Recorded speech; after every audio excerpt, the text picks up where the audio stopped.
Çok. Buyurun. Şafim neydi? Rica ederim.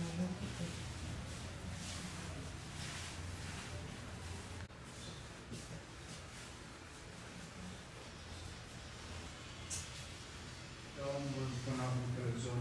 Kanalın mecbur.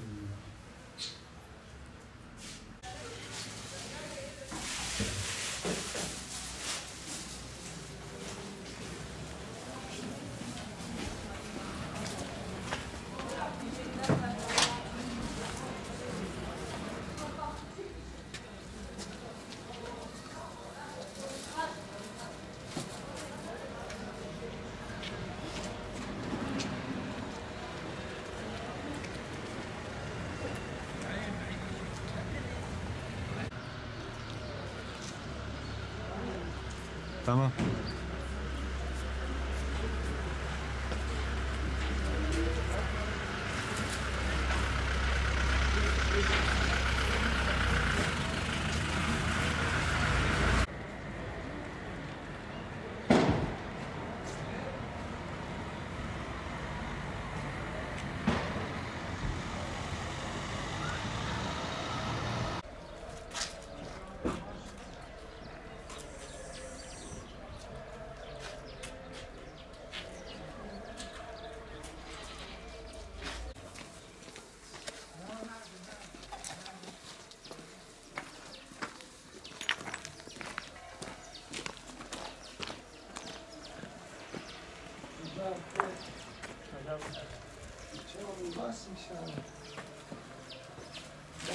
Bakalım tarayayım mı?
Kızıltepe Rahmet Gıda Bankası olarak Şubat ayı içerisinde yetim muhtaç 40 aileye gıda paketi, 12 aileye giyim, ayrıca Uluslararası Yardım Organizasyonu İHO Ebrar'ın yetime muhtaç ailelere gıda paketi vermesi için gönderildiği nakdi yardımı 30 gıda paketi hazırlayarak 30 yetim aileye ulaştırdık.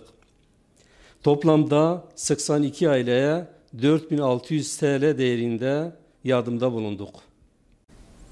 Kurulduğumuz günden beri kendimize şiar edindiğimiz yetime muhtaç ailelere rahmet damlalarından bir damla olmak için çalışmalarımız devam ediyor. Bize çok sayıda yetime muhtaç aileler başvuruyor. Hayırseverlerden tek isteğimiz ilçemizde yetime muhtaç ailelere yardımda bulunmalarıdır. Çünkü Resulullah sallallahu aleyhi ve sellem bir hadis-i şerifinde yarım hurmaya da olsa kendinizi ateşten koruyunuz buyuruyor. Bu hadis-i şerifin infakın ve kendinden geçmenin önemini, Allah'ın ona verdiği, Allah'ın ihtiyaç üzere olan başkaca kullarıyla paylaşmanın önemini dair açık bir ders yüklüdür. Aza, çoğa, büyüğe ve küçüğe bakmadan Allah için başkalarına vermenin önemini bize haber veriyor. Yetime muhtaç ailelere yardım yapıldığı zaman o küçük ve masum çocukların yüzlerindeki sevinci inanın gözlerimizin önünde gitmiyor. Buna sizler de şahit olmak istiyorsanız yaptığınız bağışlarda bizzat bizlerle eşlik edip yardıma muhtaç çocuklara yardım yapıldığı zaman nasıl sevindiğini sizler de görebilirsiniz. Rahmet Gıda Bankası aracılığıyla bu hayırlı işlerde yetime muhtaçlara yardım ulaştıran ve yardımlarını eskilemeyen tüm hayırseverlerden, dernek ve üye gönüllerimizden Allah razı olsun.